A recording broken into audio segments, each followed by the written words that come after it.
맥추절은 구약의 3대 절기 중에 하나입니다. 이 3대 절기는 유월절, 또 맥추절, 또 수장절이라고 해요. 그래서 이제 유월절은 무교절이라고도 하고, 또 맥추절은 77절, 오순절이라고도 하고, 수장절은 또 초막절, 또 장막절 이렇게도 표현합니다. 자, 어쨌든 이 3대 절기는 정말 중요한 절기예요. 그래서 이스라엘 남자들은 반드시 성전에 와서 하나님 앞에 감사의 예물을 드리라고 명령을 했습니다. 그래서 1년에 3번이거든요. 왜 그러냐면 예루살렘의 성전이 딱 하나밖에 없어요. 그러니까 전국 각지에서 매주 오면은 힘들죠. 생활을 할 수가 없어. 그러니까 1년에 3번은 꼭 오라고 그런 거예요. 그래서 출애굽기 23장 15절부터 17절 너는 무교병의 절기를 지키라. 내가 내게 명령한 대로 아비벌에 정한 때에 이래 동안 무교병을 먹을지니 이는 그 달에 내가 애굽에서 나왔음이라. 빈손으로 내 앞에 나오지 말지니라. 맥추절을 지키라. 이는 내가 수고하여 밭에 뿌린 것의 첫 열매를 거둠이니라. 수장절을 지키라. 이는 내가 수고하여 이룬 것을 연말에 밭에서부터 거두어 저장함이니라. 내 모든 남자는 매년 3번씩 주 여호와께 보일지니라. 이렇게 해서 3번 와서 드리라고 되어 있습니다. 그래서 남자를 말하는 것은 남자가 대표이기 때문에 그래요. 남자가 대표라서 하는 것입니다. 그래서 남자가 온다는 것은 여자도 오는 것이죠. 그래서 예수님께서 그 12살 때 6월절에 성전에 왔을 때 그 어머니도 같이 왔음을 앞으로 기록을 볼 수 있죠. 그래서 예수님 어린이도 오고 예수님의 아버지도 오고 이렇게 돼 있어요. 자, 그런데 이렇게 오는데 그렇게 하나님께 이 절기를 지키는데 혼자 지키면 되는 게 아니에요. 함께 모여서 하라는 거예요. 거룩한 장소에서 하나님의 집에서 이렇게 돼 있죠. 그래서 요즘은 인터넷으로 예배 드리고 그러는데 병이 있거나 국가를 지키는 군인이거나 그런 특별한 이유 아닌 이상은 인터넷으로 예배 드리는 것은 아주 잘못된 일입니다. 그것은 예배가 아니에요. 그리고 또 어떤 분들은 여행 가면서 여행지에서 예배를 드리는데 그것은 정말 하나님을 모독하는 것입니다. 하나님보다 여행이 좋아서 가는 거잖아요. 아주 잘못된 예배예요. 그런 예배를 드리면은 하나님이 받지를 않습니다. 자, 그래서 성경시대 사람들 이렇게 3대 절기는 어떤 일이 있어도 이렇게 성전에 와서 하나님께 예배를 드렸어요. 그래서 그 중에 이제 3대 절기 중에 하나가 이제 맥추절이죠. 우리가 맥추 감사절로 지키고 있습니다. 근데 원래 이제 맥추절의 그 시기는 언제냐면 6월절 후 50일째예요. 그래서 그렇게 계산하면 올해 2025년 6월 8일입니다. 우리가 성령 강림절이죠. 그때가 오순절이에요. 오순절, 맥추절입니다. 그렇게 하는데 우리나라는 이제 7월 첫째 주로 고정을 했어요. 우리 한국교회는. 왜 그러냐면 이제 선교사들이 와가지고 우리가 그 농촌 사회였잖아요. 그래서 우리나라 농사철에 맞춰가지고 7월 첫째 주로 고정을 한 거예요. 근데 원래 이제 이 절기는 계속 바뀌는 거예요. 6월절을 계산해가지고 바꾸는 거니까. 자, 어쨌든 이렇게 되어 있습니다. 하지만 이제 이 중요한 것은 의미를 잘 알고 그 의미를 지키는 거예요. 자, 그러면 하나님이 왜 맥추절을 지키라고 명령을 했을까 하는 거예요. 왜 지키라고 명령을 했겠어요? 이 절기는 반드시 지켜라. 중요하니까 그런 거죠. 중요하지 않으면 그렇게 말씀 안 하시는데 이건 정말 중요하기 때문에 반드시 지키라고 그러는 거예요. 그래서 제가 여러분한테 이제 현대 기독교의 이제 절기가 있잖아요. 우리는 이제 3대 절기가 아니고 성탄절도 있잖아요. 성탄절도 지켜야죠.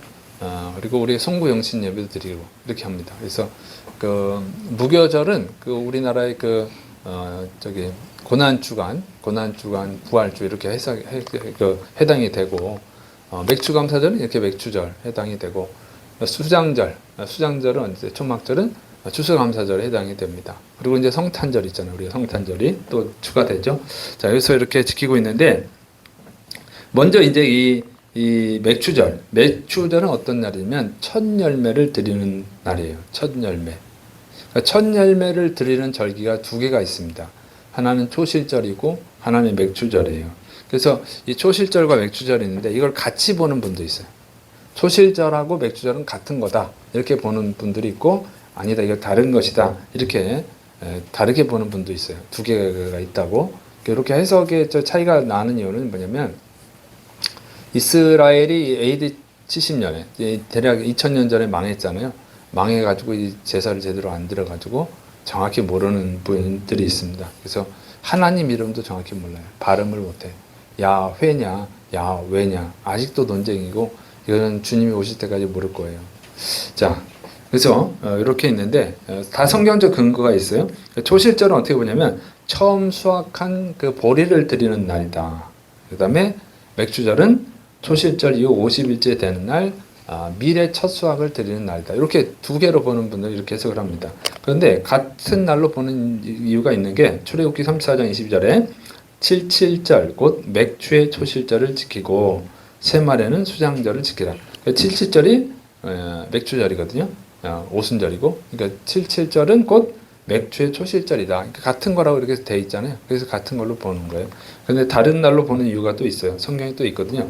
레위기 23장 10절 이스라엘 자손에게 말하여 이르라. 너희는 내가 너희에게 주는 땅에 들어가서 너희의 곡물을 거둘 때에 너희의 곡물의 첫 이삭 한 단을 제사장에게로 가져갈 것이요. 이것이 이제 초실절로 보는 거예요. 초실절. 그 다음에 레위기 23장 15절 16절 안식일 이튿날 곧 너희가 요제로 곡식단을 가져온 날부터 세워서 7 안식일의 수요를 채우고 7 안식일 이튿날까지 합하여 50일을 계수하여 새 소재를 여호와님께 드리되. 이것이 이제 맥주절, 오순절입니다. 그래서 그 첫 단을 드린 날부터 계산해서 50일째 이렇게 돼 있죠.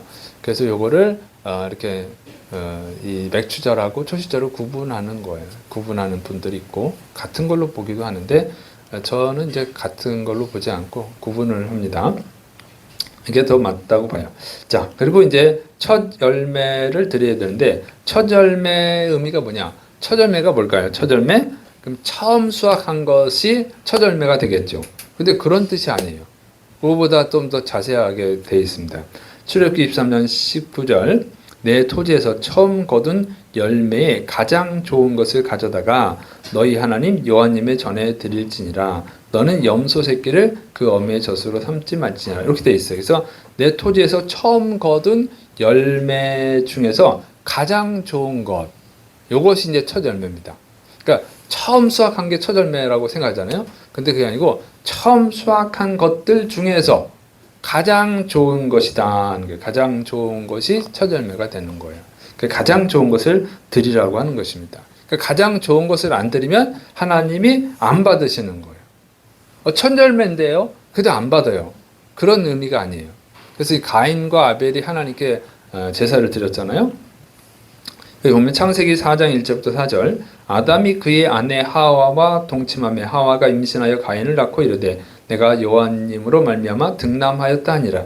그가 또 가인의 아우 아벨을 낳았는데 아벨은 양치는 자였고 가인은 농사는 자였더라. 세월이 지난 후에 가인은 땅의 소산으로 제물을 삼아 여호와님께 드렸고 아벨은 자기도 양의 첫 새끼와 그 기름으로 드렸더니 여호와님께서 아벨과 그의 제물은 받으셨으나. 이렇게 돼 있죠. 그래서 보면 가인도 하나님께 제물을 드리고 아벨도 하나님께 제물을 드렸는데 하나님이 누구 것만 받았냐면 누구 것만 받았다 그랬어요? 아벨 것만 받았다 그러죠. 그러면 아벨 거는 받고 가인 거는 안 받았는데 뭔 차이가 있느냐? 뭔 차이가 있느냐가 이 보면은 어떻게 되냐면은 이 잘 보면 아벨 것은요. 아벨 건 어떻게 됐어요? 양의 첫 새끼라고 돼 있어요. 하나님께 양의 첫 새끼를 드린 거예요. 그런데 아벨은 가인은 땅의 소산 이렇게 돼 있어요. 땅의 소산. 첫 것이라는 표현이 안 돼 있죠. 그냥 땅의 소산이고 아벨은 첫 새끼, 첫 것을 드렸다 그렇게 돼 있어요. 그래서 첫 것을 드렸으니까 첫 열매를 드렸으니까 아벨 거는 받으셨고 가인 것은 첫 열매를 안 드렸으니까 안 받으셨구나 이렇게 이제 해석을 하는 거예요. 그런데 가만 더 깊이 생각해 보면은 뭔 차이가 있냐면 가인은 그럼 첫 열매를 안 드렸을까 하는 거예요. 첫 열매를. 그게 아니고요. 이때 가인도 처음 드린 거고 아벨도 처음 드린 거예요. 둘 다 첫 예물을 드린 거예요. 첫 열매. 그죠? 이 농사를 해서 처음 것을 드린 거고, 이 아벨은 목축을 해가지고, 목양을 해가지고, 처음 새끼를 드린 거예요. 얻은 거를. 그러니까 둘 다 처음 드린 거예요. 처음 것. 그러니까 이것은 다 첫 예물입니다. 첫 열매거든요. 그런데 가인 거를 안 받은 이유가, 가인 거는 그러니까 어떤 거예요? 가장 좋은 게 아닌 거예요. 아벨은 가장 좋은 것을 드린 거고, 가인은 가장 좋은 것이 아닌 거죠. 그냥 처음에 거둔 것 중에서 드린 거예요. 이것이 차이가 있는 것입니다. 그래서 가장 좋은 것, 첫 번째 수확을 했을지라도 그 중에 가장 좋은 것을 드려야 그것이 첫 예물이 되는 거예요. 그럼 가장 좋은 것, 그 가장 좋은 규정이 있어요. 레위기 22장 21절 22절 만일 누구든지 서원한 것을 갚으려 하든지 자의로 예물을 드리려 하여 소나 양으로 화목 제물을 여호와께 드리는 자는 기쁘게 받으심이 되도록 아무 흠이 없는 온전한 것으로 할지니 너희는 눈먼 것이나 상한 것이나 지체의 배임을 당한 것이나 종기 있는 것이나 습진 있는 것이나 비로 먹은 것을 여호와께 드리지 말며 이런 것들은 제단 위에 화제물로 여호와께 드리지 말라. 그러니까 하나님께 드리는데 이 흠이 있는 건 드리지 말라는 거예요. 그러니까 장애가 있거나 피부병이 있거나 뭐 이런 것들을 드리면 안 된다 그 얘기입니다. 그러니까 하나님께는 첫 것이라고 무조건 첫 예물이 되는 것이 아니라 가장 좋은 것이어야 돼. 흠이 없는 온전한 것. 그러니까 최상품을 드려야 된다 그런 얘기입니다. 그래야 이제 첫 열매로 받아주시는 거예요. 그러니까 아벨은 처음에 난 새끼들 중에서 제일 좋은 걸 드린 거예요. 그리고 아벨은 제일 좋은 걸 드렸는데 가인은 어떻게 드렸어요? 가인은 그러니까 자기가 수확한 것 중에서 제일 좋은 걸 안 드린 거예요. 제일 좋은 건 비싸니까. 비싼 건 상품 가치가 크잖아요. 비싼 건 팔아서 수익을 남겨야지. 그래서 이제 가인은 그냥 별로 안 좋은 걸 드린 거고. 그 다음에 아벨은 제일 비싼 거, 제일 좋은 걸 드린 거예요. 그걸 하나님이 받으신 거죠. 자, 그래서 하나님이 까다로우십니다. 제일 좋은 걸 드려야 돼요. 믿습니까? 가장 좋은 것을 드려야 돼요. 근데 왜 가장 좋은 것을 드리라고 할까요? 첫째로는요, 가장 좋은 것은 누구한테 바칩니까? 여러분, 가장 좋은 것은 누구한테 드리죠? 그러니까 이스라엘 사람들이 망했잖아요. 남유다가 바벨론에 의해서 망했어. 망해가지고 바벨론에 포로로 끌려갔죠. 포로로 끌려갔다가 그들이 이제 회개하고 하나님 은혜를 베풀으셔서 다시 예루살렘으로 돌아옵니다. 그래서 이 사람들이 성전을 건축하고 이제 하나님 열심히 잘 믿어요. 그러면서 이제 하나님께 예물을 드렸어요. 근데 하나님 그걸 안 받으시겠다는 거예요. 자, 말라기 1장 8절. 만군의 여호와님이 이르노라. 너희가 눈먼 희생 제물을 바치는 것이 어찌 악하지 아니하며 저는 것 병든 것을 드리는 것이 어찌 악하지 아니하냐. 이제 그것을 너희 총독에게 드려보라. 그가 너를 기뻐하겠으며 너를 받아주겠느냐. 이 사람들이 바벨론의 포로로 끌려갔다 돌아왔으니까 얼마나 먹고 살기가 힘듭니까? 그래서 하나님께 예물을 드린 거예요. 그러면 이제 하나님 받아주셔야 되는데 삶이 힘들어요. 근데 안 받아주신다는 거예요. 왜? 눈먼 것, 병든 걸 드렸다는 거죠. 최고의 것을 안 드리고 그냥 상품 가치가 없는 걸 드린 거예요. 근데 하나님이 말씀하시는 거예요. 너희 총독에게 그걸 드려봐라. 기쁘게 받겠느냐. 이 말씀 뭐예요? 이 사람들이 총독한테는 최고로 좋은 걸 드린 거예요. 좋은 거. 그러니까 이 당시 이제 바사의 속국이니까 식민지잖아요. 식민지를 다스리는 사람도 총독이잖아요. 총독이 제일 높은 사람이죠. 이 유대 땅 베들레헴에서 제일 높은 사람이 총독이에요. 총독한테는 아주 흠없는 거, 아주 좋은 걸 드립니다. 왜? 그래야 어떤 이득을 얻잖아요. 총독으로부터 어떤 보상을 받지. 그런데 하나님께는 안 드리는 거예요. 싸구려를 드리는 거죠. 그러니까 이제 최고로 좋은 건 누구한테 드리는 거예요? 가장 높은 사람한테. 가장 높은 사람한테 드리는 거죠. 그러니까 하나님께서 최고로 좋은 걸 드리라고 하는 것은 하나님을 주인으로 인정하라는 거예요. 가장 높은 왕, 온 우주의 왕, 창조주 왕으로 인정하라고 하는 것이죠. 그러니까 그렇게 하나님을 인정하고 드릴 때 그 예물을 하나님이 받으시는 거예요. 하나님 우습게 여기고 드리는 것은 받지 않는다고 하는 것입니다. 두 번째로는요, 이것을 드릴 때는요, 고백하는 내용이 있어요. 자, 신명기 26장 1절부터 11절 말씀을 보겠습니다. 신명기 26장, 여기 찾아보세요. 성경책 찾아보세요. 신명기 26장 1절부터 11절까지 우리가 한 목소리 읽겠습니다. 여러분이 성경 읽을 시간이 별로 없잖아요. 그러니까 이럴 때 한번 같이 읽고, 또 예배는 원래 성도랑 같이 드리는 거예요. 저 혼자만 하고 성가대만 하고 그러면 성경적으로 맞지 않으니까 이럴 때라도 한번 같이 읽겠습니다. 신명기 26장 1절부터 11절. 내 하나님 여호와님께서 내게 기업으로 주어 차지하게 하실 땅에 내가 들어가서 거기에 거주할 때에 내 하나님 여호와님께서 내게 주신 땅에서 그 토지의 모든 소산의 만물을 거둔 후에 그것을 가져다가 광주리에 담고 내 하나님 여호와님께서 그의 이름을 두시려고 택하신 곳으로 그것을 가지고 가서 그때의 제사장에게 나아가 그에게 이르기를 내가 오늘 당신의 하나님 여호와님께 아뢰나이다. 내가 여호와님께서 우리에게 주시겠다고 우리 조상들에게 맹세하신 땅에 이르렀나이다 할 것이요 제사장은 내 손에서 그 광주리를 받아서 내 하나님 여호와님의 제단 앞에 놓을 것이며 너는 또 내 하나님 여호와님 앞에 아뢰기를 내 조상은 방랑하는 아람 사람으로서 애굽에 내려가 거기에서 소수로 거류하였더니 거기에서 크고 강하고 번성한 민족이 되었는데 애굽 사람이 우리를 학대하며 우리를 괴롭히며 우리에게 중노동을 시키므로 우리가 우리 조상의 하나님 여호와님께 부르셨더니 여호와님께서 우리 음성을 들으시고 우리의 고통과 신고와 압제를 보시고 여호와님께서 강한 손과 편팔과 큰 위험과 이적과 기사로 우리를 애굽에서 인도하여 내시고 이곳으로 인도하사 이 땅 곧 젖과 꿀이 흐르는 땅을 주셨나이다. 여호와님이여 이제 내가 주께서 내게 주신 토지 소산의 만물을 가져왔나이다 하고 너는 그것을 내 하나님 여호와님 앞에 두고 내 하나님 여호와님 앞에 경배할 것이며 내 하나님 여호와님께서 너와 내 집에 주신 모든 복으로 말미암아 너는 레위인과 너희 가운데 거류하는 객과 함께 즐거워할지니라. 아멘. 자, 이렇게 규정이 있는데요. 여기 내용을 잘 보면 요약을 해보면 하나님께서 아브라함 불러서 자손을 주셨는데 애굽에서 크게 번성을 했죠. 근데 노예 생활을 했단 말이에요.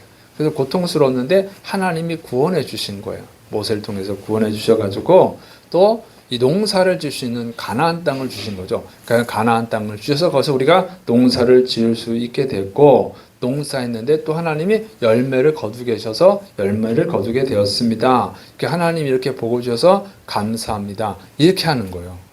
이런 내용입니다. 그러니까 무슨 얘기예요? 여러분 땅이 있어야 농사를 지을 거 아니에요.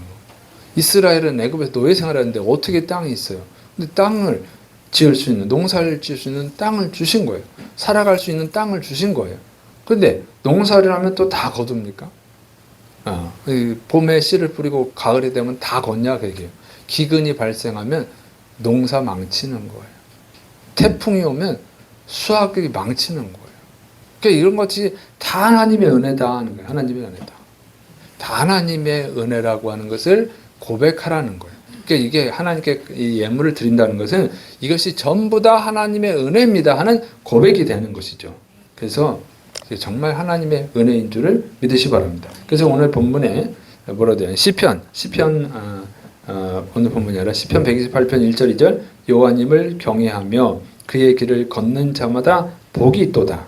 내가 내 손이 수고한 대로 먹을 것이라. 내가 복되고 형통하리로다. 하나님을 경외하면 하나님이 복을 주신다는 거예요. 손이 수고한 대로 먹게 해주신다는 거죠. 그러니까 여러분 수고하고 못 먹는 경우가 얼마나 많아요. 여러분 직장에서 일을 해서 그 월급을 받는 것이 축복입니다. 회사가 파산하면 어떻게 돼요? 못 받는 경우도 있다고요. 사장이 도망가는 경우도 있잖아요. 사장이 월급 안 주고 도망가는 경우도 있어요. 수고를 했는데 못 얻어요. 이런 경우들이 있거든요. 그래서 수고한 것을 거둘 수 있다고 하는 것이 그것이 하나님의 은혜인 줄을 믿으시길 축원합니다. 그래서 이것이 다 하나님의 은혜입니다 하는 고백이에요. 그래서 그 고백을 하라는 거예요. 그 다음에 세 번째로는요. 이 예물을 드린 이유는 복을 주시기 위함인 것입니다. 잠언 오늘 본문이에요. 3장 9절 10절 내 재물과 내 소산의 처음 익은 열매로 여호와님을 공경하라. 그리하면 내 창고가 가득히 차고 내 포도즙 틀에 새 포도즙이 넘치리라. 그러니까 하나님이 복을 주시려고 가져오라는 거예요. 하나님께 드려라. 그러면 복을 주겠다. 그러니까 하나님이 뭔가 아쉬워서 뭘 받으려고 그걸 달라고 그러는 게 아니라 복을 주려고 달라고 그러는 거예요. 복을 주려고. 이것은 이제 말라기에서도 나오죠. 말라기 3장 10절 만군의 여호와님이 이르노라 너희의 온전한 11조를 창고에 들여 나의 집에 양식이 있게 하고 그것으로 나를 시험하여 내가 하늘문을 열고 너희에게 복을 쌓을 곳이 없도록 붙지 아니하나 보라. 이게 지금 말라기 때 이제 니네가 병든 거를 니네 총독한테 바쳐봐라. 그거 받겠냐 이런 말씀하시잖아요. 이 사람들이 어려워서 그래요. 그런데 니네가 어려운데도 니네 총독한테 좋은 거 바치잖아. 이렇게 말씀하시는 거야. 야 그리고 그걸 나한테 줘봐. 그러면 내가 쌓을 곳이 없도록 부어줄 거야. 이렇게 말씀하시는 거예요. 그러니까 니네가 하나님께 첫 것을 가장 좋은 것을 안 드렸으니까 니네가 복을 못 받은 거야. 이렇게 하나님이 말씀하고 있는 것입니다. 니네가 가장 좋은 것을 드리면 넘치도록 갚아주겠다. 쉽게 말하면 30배, 60배, 100배로 갚아주겠다. 이런 뜻입니다. 그런데 여러분 그렇게 할 사람이 있어요? 자기가 받은 것보다 더 많이 줄 사람이 있어요? 아니 30배, 60배, 100배를 갚아주면 손해요, 이익이에요? 손해잖아요. 그죠? 네? 100만 원 줬더니 100만 원 줘봐. 내가 30배, 60배, 100배를 갚아줄게 하는 사람이 있냐고요. 100만 원 줬더니 3천만 원, 6천만 원, 1억으로 갚아주는 그런 은행이 있습니까? 아, 그런 은행이 있으면 우리가 다 가서 저축을 할 텐데 그러면 은행이 망하겠죠? 그게 안 되는 거예요. 그런 일은 절대 일어나지 않습니다. 근데 하나님은 그렇게 하신다는 거예요? 하나님은 왜 그렇게 하신다는 거죠? 할 수 있으니까 그렇게 하시는 겁니다. 믿습니까? 하나님이 온 우주를 만드셨잖아요. 온 우주의 주인이에요. 그러니까 하나님은 부족함이 없어요. 넘쳐나요. 우리가 지구에서 뭐 수확한 게 얼마나 되겠어요? 이 지구가 큰 것 같지만 우리가 요즘은 아파트 사기도 힘들잖아요. 조그만 평수 저기 강남엔 60억, 100억 막 하대. 여러분 강남에 사시기를 축원합니다. 꿈이라도 가져오세요. 자, 그런데 이 지구가 얼마나 합니까? 이 지구가 되게 조그매요. 이 태양이 이렇게 딱 보면 굉장히 조그매 보이잖아요, 우리 눈에. 근데 태양이 지구보다 109배가 커요, 109배. 쉽게 말해 110개가 더 큰 거예요. 110배가 더 커요. 그런데 이 태양계에 행성이 8개가 있어요. 우리가 사는 태양계. 근데 태양계는 은하계 속에 있거든요. 근데 은하계 속에요. 태양계가 몇 개가 있냐면 수백억 개가 있대요. 수백억 개.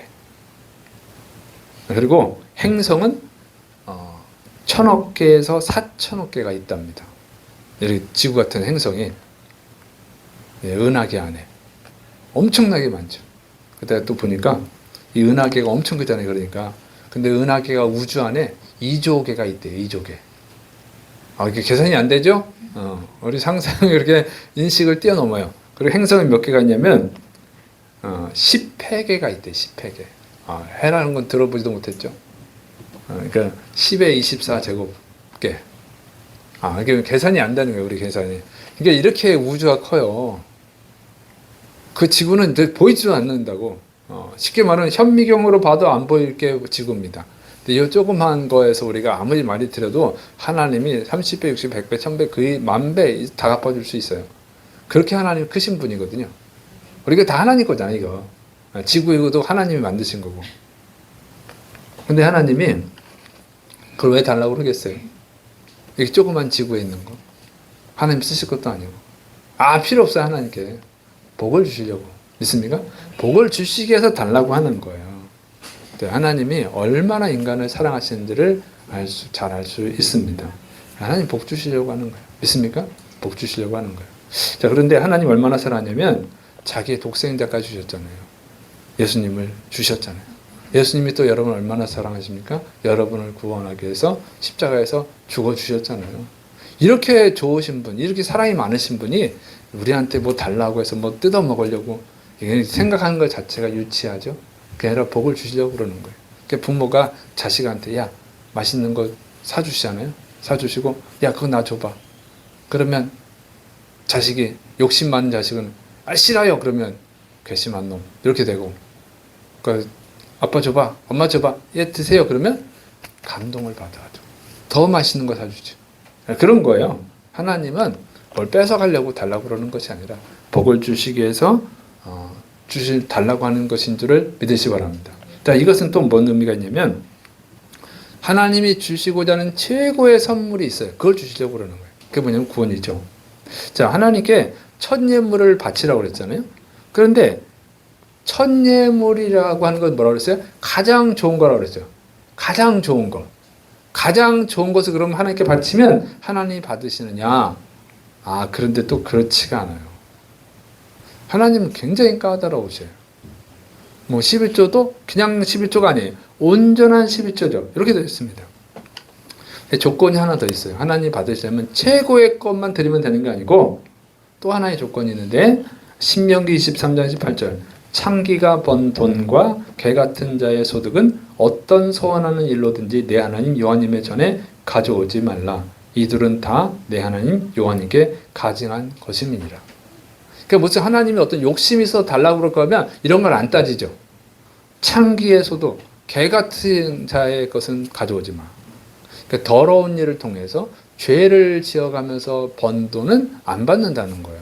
그런 거는 아무리 좋은 것이라 할지라도 안 받아요. 그러니까 흠이 없기만 하면 되는 게 아니에요. 최고의 상품이기만 하면 되는 게 아니고 드리는 사람도 흠이 없어야 된다. 이게. 드리는 사람도. 믿습니까? 그 하나님이 예물을 받으시려고 하는 그 목적이 어디 있는지를 보여주는 거예요. 그러니까 하나님이 받으려고 하면 하나님이 받으려면 그 사람 자체가 흠이 없어야 돼요. 그래서 예물이라고 하는 것은 뭐냐면요. 사람을 대신해서 드리는 거예요. 사람을 대신해서. 그래서 창세기 이제 잘 보면 이렇게 돼 있어요. 4장 3절부터 세월이 지난 후에 가인은 땅의 소산으로 제물을 삼아 여호와님께 드렸고 아벨은 자기도 양의 첫 새끼와 그 기름으로 드렸더니 여호와님께서 아벨과 그의 제물은 받으셨으나 가인과 그의 제물은 받지 아니하신지라 이렇게 돼 있어요.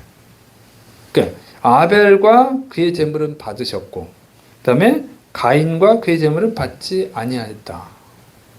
그러니까 예물이 중요하면요. 예물만 받잖아요. 근데 예물이 중요한 게 아니에요. 사실은 그 예물을 드리는 사람이 중요한 거예요. 하나님은 사람을 중요하게 여기거든요. 재물이 중요한 게 아니고 재물은 아무것도 아니거든. 이 우주를 크게 만드신 하나님이 보이지도 않는 지구에 있는 거기서 나오는 걸 그걸 뭐 받으려고 그 욕심을 부리겠냐. 절대 그런 게 아니고 하나님이 진짜 받기 원하는 것은 그 사람을 받기 원하는 거예요.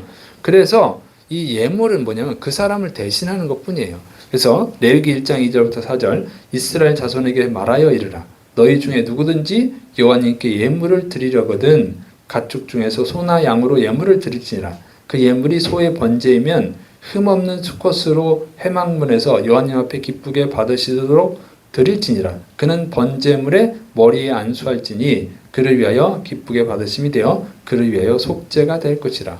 그래서 흠없는 예물을 드리는데 흠없는 제물을 드리는데 그 드리는 사람이 거기다 안수를 하면 그 사람이 죄가 그 예물, 그 제물에게 전가가 되는 거예요. 그 제물을 죽이면 그 사람의 죄가 없어지는 거죠. 근데 자기를 드리면 내가 죽어야 되잖아요. 그죠? 드리는 사람이 죽어야 돼버리면 안 되잖아요.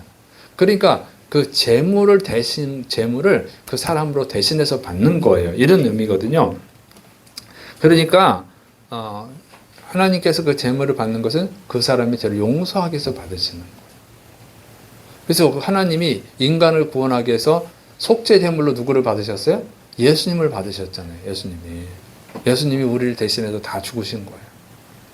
예수님이 죽지 않으셨으면 우리가 대신 죽어야 돼. 우리가 죽어야지. 우리 죄로. 우리 죄로 죽으면 지옥에 가서 영원히 고통당하는 거잖아요.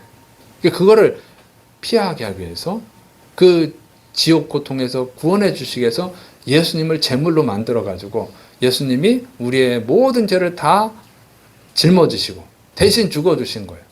그래서 예수님이 죽으신 것을 믿고 그 예수님을 믿는 사람을 그 사람이 죽은 거로 쳐주는 거예요, 하나님이. 그래서 구원해 주시는 것입니다. 이런 의미예요. 그러니까 재물과 재물을 드린 사람을 동일시하는 것이죠. 그러니까 예물이 흠이 없어야 되는 것처럼 그 예물을 드리는 사람도 흠이 없어야 되는 거예요. 흠이 있으면 하나님이 안 받으시는 거죠. 그러니까 하나님이 그 받으시는 이유는 뭐예요? 결국은 그 재물을 받아서 복을 주려고 하는 거죠. 그래서 그 재물을 받으시는 사람은 어떻게 되는 겁니까? 천국에 들어가는 거예요. 그래서 누가복음 3장 17절 손에 키를 들고 자기의 타작 마당을 정하게 하사 알곡은 모아 곡간에 드리고 쭉저기는 꺼지지 않는 불에 태우시리라. 알곡, 그 하나님을 잘 믿는 사람 알곡으로 비유한 거예요. 그 사람은 곡간에 드린다. 천국 곡간, 천국에 들어간다는 거예요.